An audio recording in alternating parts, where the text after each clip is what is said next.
Hi everyone, welcome to another video 5 of our series 90 topics in 45 days। तो आज हम predominantly start करेंगे और पढ़ेंगे इलेक्ट्रिक डाइपोल। तो बिना किसी देरी के स्टार्ट करें। देखो, सबसे पहले एक क्वेश्चन आता है, मेरे दिमाग में तो आता है, आपके दिमाग में भी आता होगा कि what is a dipole. Dipole होता क्या है? So it is a system of two equal and opposite point charges. पहली बात तो टू इक्वल एंड अपोजिट होने चाहिए और पॉइंट चार्जेस होने चाहिए, separated by a very small and finite distance।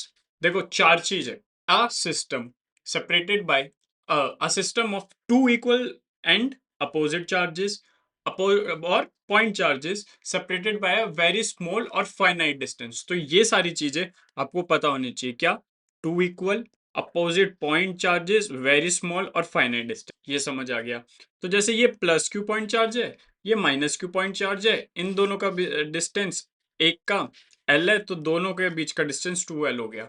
और डाइपोल की डायरेक्शन का होती है नेगेटिव से पॉजिटिव के बीच। याद रखना पड़ेगा। ठीक है, अब आगे बढ़ते हैं। पर अभी भी देखो, जब तक आई बिलीव एक कॉन्सेप्ट आपको समझ नहीं आता, जब तक आप किसी और को एक्सप्लेन नहीं कर सकते। ये एक फॉर्मल डेफिनेशन सही है, but what is an electro dipole? तो लेमन में electric dipole is a phenomena which measures the strength and direction of charge separation in an object. क्या? Measures the strength and direction of charge separation. दो charge के separation है, तो ये measure करता है स्ट्रेंथ एंड डायरेक्शन। कैसे? Dipole strength direction बता रहा है और हम इसका प्रोडक्ट निकालते हैं तो ये स्ट्रेंथ बता। तो इसका आंसर होता है dipole is equals to Q into D. D D सबसे मेन बात, दो उसका डिस्टेंस होता है दोनों चार्जेस का। ठीक है, तो यहाँ पे 2L है तो हम यहाँ 2L लिख देते हैं। आप ऐसे याद रखना। तो P is equals to 2QL। Direction negative से पॉजिटिव। और ऐसा यूनिट कैसे? चार्ज की कूलम होती है, इसकी मीटर होती है, तो कूलम मीटर इसकी ऐसा यूनिट है। आई होप आपको समझ आ गया होगा। अब एक क्वेश्चन करते हैं। क्वेश्चन क्या है? क्यू ए ये दे रखा है, क्यू बी ये दे रखा है। पहले आप ये देखो, ये दोनों पॉइंट चार्जेस है, क्योंकि देख लो इतनी छोटे चार्जेस है। ठीक है, और इन दोनों का अपोजिट है, एक प्लस है एक माइनस है, सेम है। सही है। अब इन्होंने क्या दे रखा है? ए और बी। अब पहले तो डिस्टेंस निकालना पड़ेगा। एक ए पे है और एक बी पे है, तो यहाँ पे 0 है और इन दोनों के बीच का डिस्टेंस कैसे निकालेंगे? -15 से 15। तो इन दोनों के बीच का डिफरेंस क्या होगा? देखो, -15 से 0 आएगा 15 यूनिट्स का डिफरेंस, 0 से 15 आएगा 15 यूनिट्स का डिफरेंस, तो इन टोटल 30 सेंटीमीटर का डिफरेंस है। बस यही था जहाँ पे ये आप फंसा सकते थे। तो P is equals to Q into D. Q डाल दिया, डी डाल दिया। पर हमें एक फिजिक्स में एक नॉर्म होता है, अगर आप उसे प्रैक्टिस करोगे तो बहुत सही रहता है कि जो भी आंसर आप सोचो, या तो क्वेश्चन में दिया ना हो कि इस यूनिट में निकालना है, आप अपना फाइनल आंसर ऐसे यूनिट में निकालना प्रेफर करना। तो 7.5 coulomb metre. I hope this is right. ठीक है, ये अच्छा क्वेश्चन है। क्वेश्चन क्या है? 3 point charges Q -2Q plus Q plus Q। देखो, 2Q को मैं ऐसे लिख सकता हूँ -Q। आई होप -2Q यही है। अब placed at a point. Point क्या है? Z0 -2Q यहाँ पे है, और ये हमें वो मिल गए इनके कोऑर्डिनेट्स। ठीक है, ये देख लो, +Q है, -2Q है और +Q है। सही है। The magnitude and direction of electric dipole move vector of this. मतलब इसका तुम्हें रिजल्टेंट डाइपोल मूवमेंट निकालना है। अब देखो, इससे इसका ये एक डाइपोल बन रहा है। ठीक है, क्योंकि अगर मैं यहाँ पे सिर्फ -2Q ले लूंगा तो डाइपोल नहीं बनेगा। इक्वल एंड अपोजिट चार्जेस, अगर यहाँ +Q है तो यहाँ -Q होना चाहिए। तो ये एक डाइपोल बन रहा है और ये एक डाइपोल बन रहा है, तो दो डाइपोल है। अब देखो, इसकी डायरेक्शन यहाँ होगी माइनस से प्लस, इसकी डायरेक्शन यहाँ होगी। तो मैं मान रहा हूं कि इसकी वैल्यू, इस डाइपोल का डाइपोल मूवमेंट P है और इस डाइपोल का मूवमेंट P है, तो उसका रिजल्टेंट क्या होगा? ये आपने वेक्टर्स में पढ़ा होगा। अगर दो इक्वल वेक्टर्स होते हैं 90 डिग्री पे, तो उनका रिजल्टेंट आता है √2P। अब बस √2P डाल दो। P is equals to Q A. Q क्या है? P क्या है? क्यू ए डाल दो, आंसर आ गया आपका। I hope this is fine, right? चलो अब आगे बढ़ते हैं। अब हम पढ़ेंगे electric field due to a dipole, की डाइपोल की वजह से इलेक्ट्रिक फील्ड क्या होती है। देखो, दो केस है, on the axis of the dipole, और एक है ये equatorial line of a dipole. अब देखो, मैं बताता हूँ कैसे। आप तो पहले याद कर लेना। देखो, जनरल एक्सप्रेशन तो ये होता है, E axis equals to 2 k p r r square minus l square. पर स्मॉल डाइपोल के लिए एल बहुत छोटा होता है तो उसको हम निग्लेक्ट कर देते हैं। एक आर से R4 हो जाएगा, यहाँ पे तो R3 हो जाएगा, तो 2 kp। आपको यही वाला याद करना है, इसी से क्वेश्चन आएगा मैक्सिमम। क्या है? 2 kp/r3, ये याद रखना, ठीक है। अब हम इसे ड्राइव करके बताता हूँ कैसे होगा। सपोज करो ये एक डाइपोल है, ठीक है। इन दोनों के बीच का डिस्टेंस एल है, इसका डिस्टेंस एल है, और मेरे को पी पॉइंट पे इलेक्ट्रिक फील्ड निकालनी, ठीक है। इसको मैं 1 ले रहा हूँ, इसको मैं 2 ले रहा हूँ। तो पी पॉइंट पे एक तो इलेक्ट्रिक फील्ड होगी क्यू की वजह से, तो क्यू से पॉजिटिव होगी, तो इसकी डायरेक्शन यहाँ होगी, ठीक है। एक इलेक्ट्रिक फील्ड होगी इस माइनस क्यू की वजह से, और इसकी डायरेक्शन यहाँ होगी। ई नेट क्या होगा? E2 minus E1। अब E1 को कैसे मैं लिखूंगा? KQ/R²। आर क्या है यहाँ पे? आर है इस पॉइंट से इसका R माइनस एल का स्क्वायर, ठीक है। इस पॉइंट से इस पॉइंट का डिस्टेंस क्या है? ये R प्लस एल, तो R प्लस एल का स्क्वायर माइनस KQ। अब जब मैं इसको सॉल्व करूंगा तो ई नेट आ जाएगा 2 kpr, ये वेक्टर ऐसे लेंगे, R² माइनस एल स्क्वायर, ठीक है, ये आ जाएगा। बट फॉर स्मॉल डाइपोल तो एल बहुत छोटा होता है तो हम उसको निग्लेक्ट कर देते हैं, तो ई एक्सिस आता है। E axis equals to 2 kpr cube. आपको ये याद रखना है बस, 2 kpr cube, E axis 2 kpr cube. अब same on the equatorial line of a dipole, मतलब एंगल वेक्टर, ठीक है। ये दो मेरे डाइपोल है।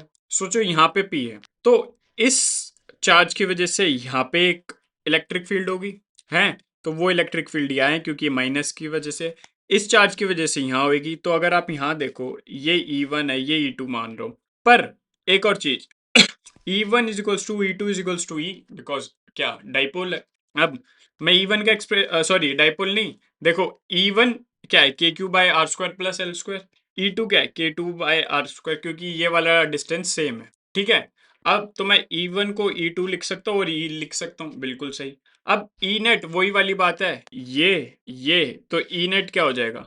यहाँ पे देखो, अगर कोई ये एंगल थीटा है तो ये ई साइन थीटा हो जाएगा, ऐसे इसका एंगल बाइसेक्टर ई साइन थीटा हो जाएगा, और यहाँ पे क्या हो जाएगा? ई कॉस थीटा एक का, और ई कॉस थीटा। तो ई नेट हो जाएगा मेरा 2E cos theta. I hope this is मतलब समझ आ गया होगा। तो बस आप इसको सॉल्व कर लो, तो ये आ जाएगा E perpendicular is equals to minus KP/R² plus L square. वही हम एल को बहुत छोटा मानेंगे तो ये आ जाता है E perpendicular is equals to minus KP/R। अब मैंने आपको सिर्फ समझाया है नहीं, मैंने आपको समझा भी दिया, मैंने आपको डेरिवेशन भी बता दी, ताकि अगर आप कुछ भूलो तो आपको उसका मेथड पता हो। और मैंने अभी क्वेश्चन भी कराने हैं। तो ई एक्सिस पे क्या होता है? 2 kp/r क्यूब। ई परपेंडिकुलर पे क्या होता है? KP² KP³/r cube. I hope this is KP³ नहीं होगा, KP/r क्यूब, ठीक है। आई होप दिस इज अंडरस्टूड। और मैंने आपको पहले ही बताया है और अभी भी बता रहा हूँ, सिर्फ लेक्चर देखने से नहीं होगा, आपको उसके क्वेश्चन भी लगाने पड़ेंगे। क्वेश्चन का मिलेंगे लर्नजी ऐप पे, कस्टम टेस्ट बनाओ इस टॉपिक का, और अगला टॉपिक हम गॉस लॉ पढ़ेंगे। उन दोनों का कस्टम टेस्ट लगाओ और उसको सॉल्व करो। जितने ज्यादा आप क्वेश्चन प्रैक्टिस करोगे, जितने ज्यादा आप एनालिसिस करोगे, जितने ज्यादा आप रिवीजन करोगे, उससे मार्क्स बढ़ेंगे। ये अगर आप सिर्फ देख रहे हो तो ये नेटफ्लिक्स नहीं है कि आप देख के मन मोह लोगे अपना, नहीं। You have to study, you have to analyse, you have to revise. This is a loop, ठीक है। चलो आगे बढ़ते हैं। अब हम पढ़ेंगे क्या? अब हम पढ़ेंगे, एक second, force on electric dipole in uniform electric. मतलब कि अगर मैं इलेक्ट्रिक फील्ड के अंदर एक डाइपोल डाल दूं तो उस पर क्या फोर्स होगी? तो उस पर एफ नेट होगी 0। सिंपल सा याद रखना है। तो इन एनी, कहीं भी डाल दो, अगर आप ऐसे डाल दो, इस किसी एंगल पे भी डाइपोल डाल दो, तो कोई भी इलेक्ट्रिक फील्ड के अंदर डाइपोल होगा 0। I hope this is clear. Dipole नहीं, फोर्स होगी 0। अब हम पढ़ेंगे torque on electric dipole in uniform electric field. Simple से याद क्वेश्चन, पहले तो फॉर्मूला याद रखना, torque is equals to P sine theta. Sine theta, और थीटा होता है angle between P and D. I hope this is clear. अब एक और छोटी सी चीज, यहाँ पे ज्यादातर क्वेश्चन आता है मैक्सिमम टॉर्क और मिनिमम टॉर्क का। तो देखो, ये हमें पता है torque is equals to P sine theta, ठीक है। अब अगर मेरे को टॉर्क मैक्सिमम करनी है तो साइन थीटा एक वेरिएबल हो सकता है, तो ये मेरे को मैक्स चाहिए। और ये मैक्स कब होगा? थीटा इज इक्वल्स टू 90 और 270 पे। तो टॉर्क मैक्सिमम होती है 90 और 270 पे। और कितनी टॉर्क होती है? Torque is equals to P, ये होती है मैक्सिमम टॉर्क। अब दूसरी बात होती है मिनिमम कब होगा। अब वही वाली बात है, मिनिमम कब होगा? जब थीटा 0 हो जाए, तो टॉर्क मिनिमम 0 हो जाए, तो वो होती है 0 और 180 डिग्री। तो मैक्सिमम मिनिमम की आई होप कंडीशन समझ आ गई। और टॉर्क मैक्स होती है पी। अब देखो देखो, torque theta is equals to 0 पे स्टेबल इक्विलिब्रियम होता है और थीटा इज इक्वल्स टू 180 पे अनस्टेबल इक्विलिब्रियम होता है। ये याद रखना है, टॉर्क दोनों पे ही 0, बट स्टेबल इक्विलिब्रियम है 0 पे और 180 पे है माइनस अनस्टेबल इक्विलिब्रियम, तो ये याद रखना। Also torque on electric dipole always try to align along the electric field. आप जो टॉर्क है ना, वो हमेशा इलेक्ट्रिक फील्ड की डायरेक्शन में अपने आप को अलाइन करने का उसकी नेचुरल टेंडेंसी है। तो ये भी क्वेश्चन आ सकता है, तो इसका भी ध्यान रखना। एक उसमें आ सकता है कॉन्सेप्चुअल या सब्जेक्टिव क्वेश्चन आ जा, सब्जेक्टिव नहीं, लैंग्वेज वाला क्वेश्चन आ जाता है। अब इलेक्ट्रिक डाइपोल क्वेश्चन करते हैं। Electric dipole is placed in an angle 30 degree, ठीक है, थीटा दे दिया 30 डिग्री, बहुत बढ़िया। इलेक्ट्रिक फील्ड दे दी मेरे को 2 × 10⁻⁴ से। एक्सपीरियंस और टॉर्क, टॉर्क दे दी 4, ठीक है। The charge on the dipole, देखो सिंपल सा या फॉर्मूला है, क्या पूछ रहे हैं, द डाइपोल लेंथ कितनी है, 2 सेंटीमीटर।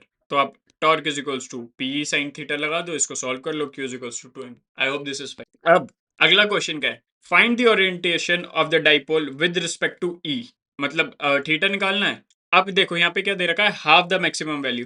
अगर आपको टॉर्क की मैक्सिमम वैल्यू नहीं पता तो आप इसको सॉल्व ही नहीं कर पाओगे।